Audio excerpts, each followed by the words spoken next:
எனக்கு back pain இருக்குது. So நான் சித்தா மெடிசன் எடுத்துகிட்ருக்கேன். ஒரு 1.5 மந்த்தாக எடுத்துகிட்ருக்கேன். இப்போ ரொம்ப பெட்டராக இருக்குது. எல்லா ப்ராக்டிஸும் என்னால் பண்ண முடியுது. ஆனால் இந்த சித்தா மெடிசனில் ஏதோ மெட்டல் கலக்கிறதா சொல்கிறாங்க. அலோபதிக்கும் ஆயுர்வேதா இதெல்லாம் கம்பேர் பண்ணும்போது இந்த சித்தா மெடிசன் என்ன மாதிரி நம்ம உடம்புல தாக்கம் செய்யுது?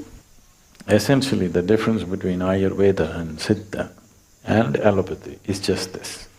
Allopathy is purely chemicals, chemical manipulation of the system. When it's an emergency, you must use it. But if it's a long… if it's a chronic ailment which is going to be with you for a long time, and you're going to take some medicine for a long time, definitely popping pills for long periods of time is not a good thing. So Ayurveda is herbal. Herbs are also chemicals, but in natural form. It's way better than taking it in a synthetic form. Ayurveda needs a certain amount of application and knowledge because there are over 300,000, okay, 300,000 Ayurvedic formulations according to the ancient texts. 300,000 formulations you have to understand if you have to really prescribe Ayurveda. So, prescribing or practicing Ayurveda is it needs a lifelong involvement. These days I see people come from outside the country, they study Ayurveda for 1.5 months and they're certified Ayurvedic teachers or doctors, practitioners, which is a very dangerous thing to do. 300,000 formulations, how to give it, to whom to give it, when to give it, it's not a simple thing to understand. It takes a lot. Above all, you need a phenomenal understanding of the body to be able to prescribe this. Siddha is very different in the sense, Siddha is essentially elemental in nature. There are herbs, but essentially it's elemental in nature. It comes more from the yogic science, because the fundamental of yogic science is in bhuta shuddhi or in cleansing of one's elements. This is an evolution from the yogic science, and Siddha Vaidya was essentially formulated by Agastya Muni, and they say Adiyogi himself practiced it and Agastya brought it to the south and only in the south it lived, nowhere else. And it's elemental in nature, which needs less study but more internal mastery for the person who practices it, which is again a problem today. We hope these young people who are starting their sadhana at the age of 6 and they're going to be in sadhana throughout their growing period, these kind of people can take to Siddha very effortlessly because the necessary sadhana is there within them. Siddha Vaidya cannot happen without sadhana. Today they have set up colleges for Siddha Vaidya, which it will not work like that. They're picking up bits and pieces from the text and trying to practice that. Quackery, Siddha quackery is happening. Siddha Vaidya is not happening because Siddha Vaidya has to be practiced by a Siddha. It is a Siddha who can practice Siddha Vaidya. Siddha means an established one who is firmly established within himself.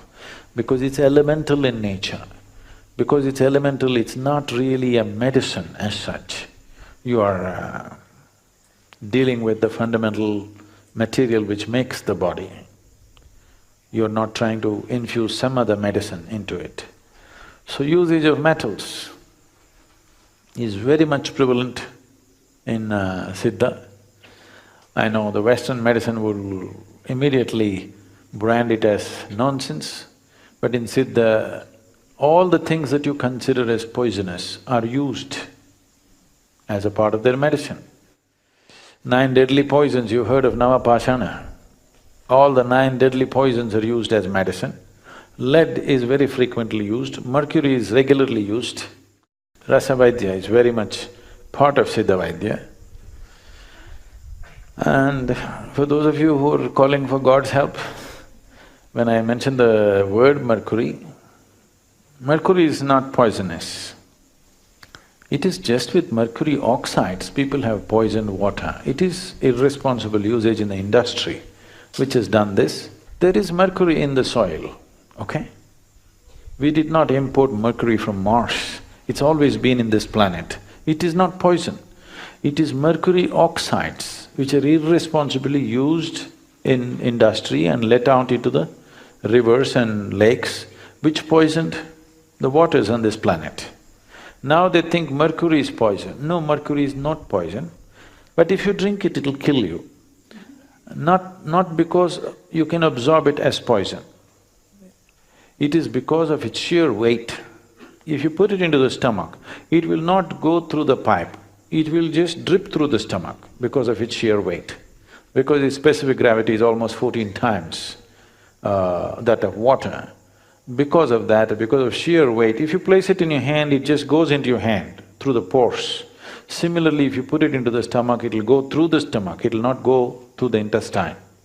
Because of that, it may kill you, because it bores holes. Not because it's acidic, simply because of sheer weight. But consumption of mercury is very much a part of the yogic system and very much a part of the Siddha Vaidya. I am still alive only because of mercury, not otherwise.